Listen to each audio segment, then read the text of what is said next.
किसी एक गांव में 7 भाई रहते थे। उनकी एक बहन थी।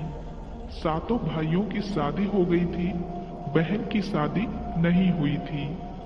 घर में सातों भाइयों के बूढ़े पिता, बूढ़ी माँ और वह बहन भी रहती थी।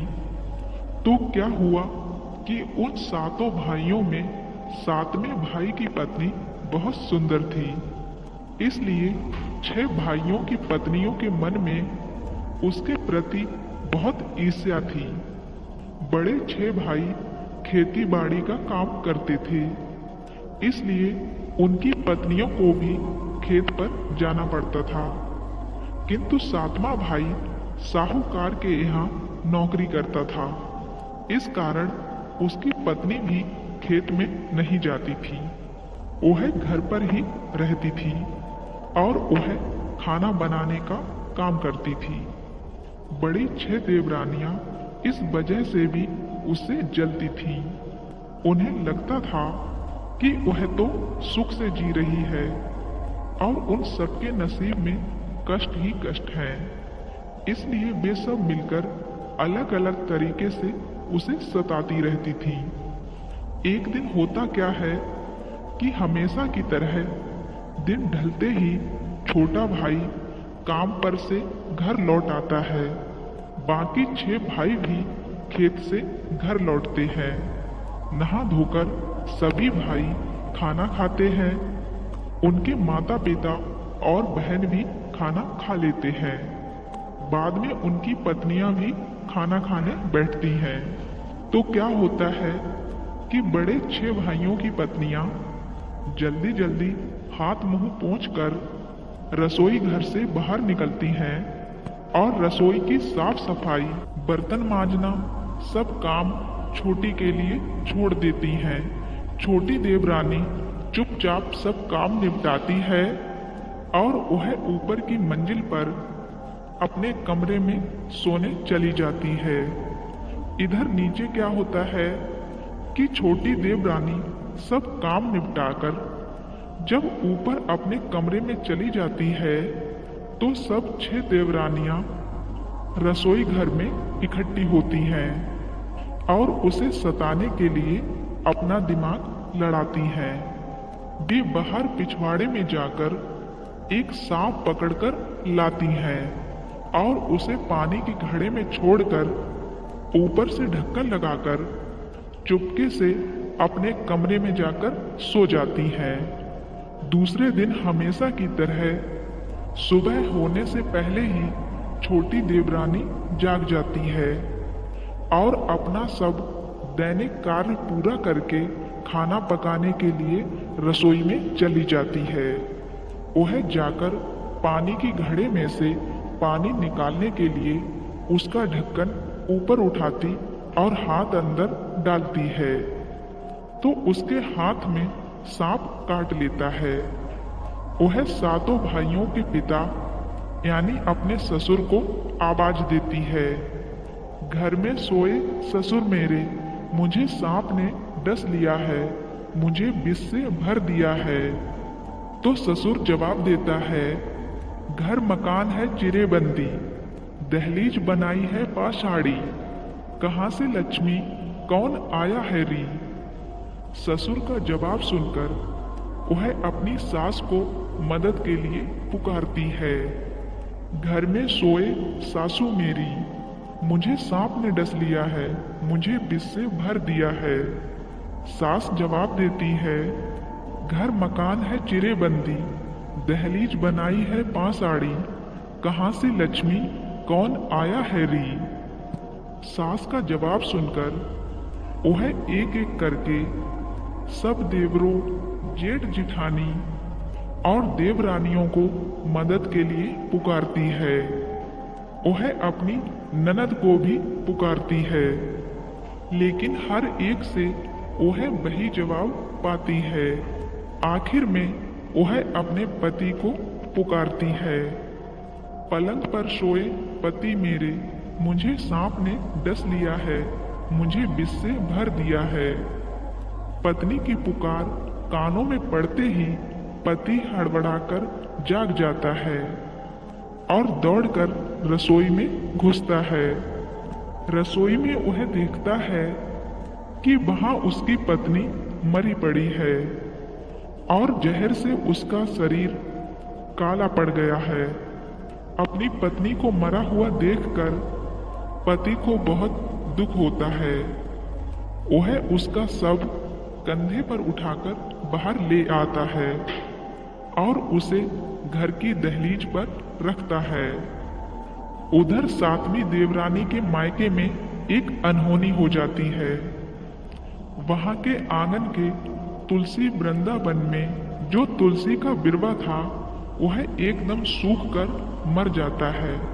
उसे देखकर उसके भाई के मन में आशंका उत्पन्न होती है कि कहीं उसकी बहन पर कोई संकट तो नहीं आया, क्योंकि उसने अपनी डोली उठते वक्त अपने भाई से कहा था कि कभी मेरे ऊपर कोई संकट आ गया तो यह तुलसी का बिरवा मर जाएगा।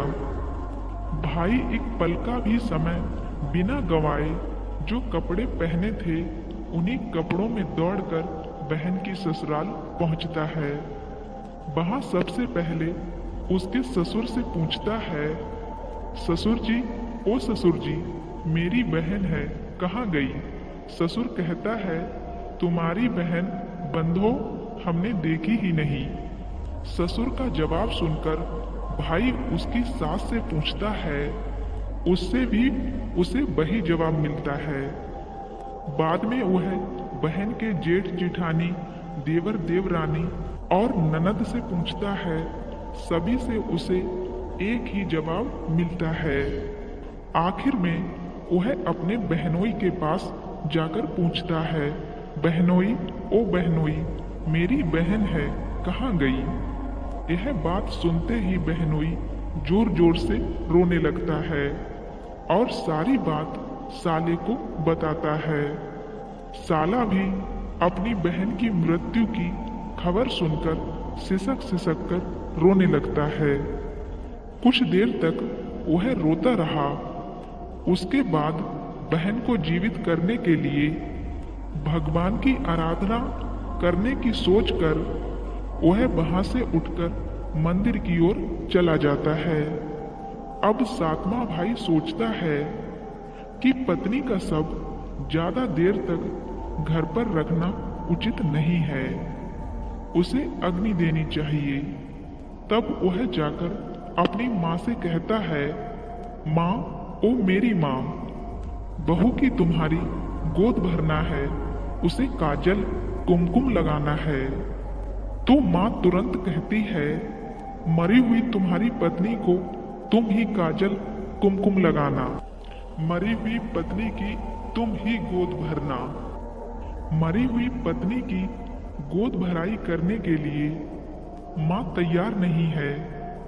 यह देखकर वह बड़ी भाभी से कहता है कि वह उस रस्म को पूरी करे, लेकिन वह भी सास की तरह ही जवाब देती है। उसके बाद वह दूसरी भाभी से कहता है, उससे भी वैसा ही जवाब मिलता है। एक एक करके वह सब भाभियों से विनती करता है, लेकिन कोई भी तैयार नहीं होती हैं। वहां से उठकर वह मंडी जाता है और साड़ियों की दुकान पर जाकर दुकानदार से कहता है, दुकानदार भाई, ओ दुकानदार भाई, मुझे देना एक जड़ी की साड़ी। तो दुकानदार पूछता है, इतनी रात गए साज सिंगार की तुम्हें क्या जरूरत है? वह कहता है, जरूरत को तो आग लगे, मेरे प्रीत की बगिया यहाँ तो नष्ट हुई है। दुकानदार समझ जाता है कि कुछ अनर्थ जरूर हुआ है। वह एक साड़ी उसे दे देता है। उसे लेकर वो एक फूल वाली के पास आता है और कहता है, फूल वाली माँ, ओ फूल वाली माँ, मुझे फूल दे दो। वह एक फूल की बेड़ी उसको दे देती है। उसे लेकर वह पड़ोसन के पास आता है। उससे कहता है, पड़ोसन भाभी, ओ पड़ोसन भाभी, मुझे काजल और कुमकुम दे दो। सारी सामग्री लेकर वह घर पहुंचता है। पत्नी के सबको नई साड़ी पहनाता है, बालों पर फूल की बेड़ी लगाता है, काजल और कुमकुम लगाता है और अपने पिता से कहता है, पिताजी, ओ मेरे पिताजी, तुम्हारी बहू की चिता रचानी है। तो पिताजी कहते हैं, मरी हुई तुम्हारी पत्नी की तुम ही अर्थी सजाना। आखिर में वह रोता बिलखता अपनी बहन से पूछता है। बहन कहती है, भैया, ओ मेरे भैया, उसे पिछवाड़े का दरवाजा मत दिखाना, उसे मुख्य द्वार से लेकर तुलसी वृंदावन के पास अग्नि देना। बहन की बात सुनकर वह पत्नी के सबको उठाता है और मुख्य द्वार से बाहर निकालकर पड़ोसियों की सहायता से तुलसी वृंदावन के पास उसकी चिता रचाता है। तब उसका साला वहां आ पहुंचता है। वह भगवान को प्रसन्न करके अपनी बहन को जीवित करने का वरदान प्राप्त कर चुका था। भगवान ने उसे बेंत की छड़ी दी थी। वह छड़ी अपनी बहन के मस्तिष्क के ऊपर घुमाता है तो तुरंत उसकी बहन यानी सातवीं देवरानी जीवित हो जाती है। उसके शरीर पर एक भी घाव या जख्म नहीं रहता है। वह बिल्कुल पहले जैसी स्वस्थ दिखाई देती है। बहन को जीवित हुई देखकर भाई को बेहद खुशी होती है और पति भी बहुत खुश होता है। बाद में सातवीं देवरानी का भाई क्या करता है कि अपने बहनोई से कहता है कि तुम दोनों अब यहाँ नहीं रहोगे, तुम मेरे घर चलोगे। वह तुरंत एक पालकी ले आता है, उसमें अपनी बहन और बहनोई को बिठाता है तथा बैंड बाजे के साथ उन्हें अपने घर ले जाता है। वहां उसकी बहन बड़े सुख से अपना जीवन बिताने लगती है। दोस्तों, कभी किसी के साथ भी ईर्ष्या का भाव नहीं रखना चाहिए। पूरा परिवार मिलजुल कर रहो, तभी परिवार में खुशियां आती हैं। दोस्तों, यह कहानी अगर आपको अच्छी लगी हो तो प्लीज मेरे चैनल को सब्सक्राइब जरूर कर देना, साथ ही बेल आइकन को भी प्रेस कर देना और कहानी को लाइक शेयर जरूर करना।